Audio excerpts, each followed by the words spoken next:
How to log in into FactoHR Employee Portal. Hello guys and welcome back. In today's video, I'll teach you guys how you guys can log in into FactoHR Employee Portal. So without any further ado, let's dive right into it. First step, open up your web browser.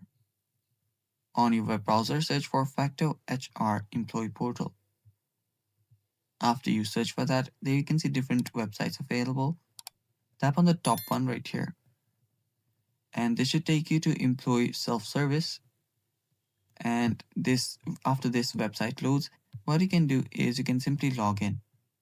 To log in, tap on the login button on the top right here, and it should redirect you to a sign in option or sign in page.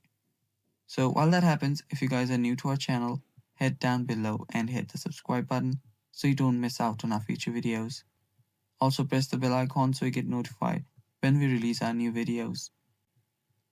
So after this page loads, all you have to do is enter your work email ID or phone number.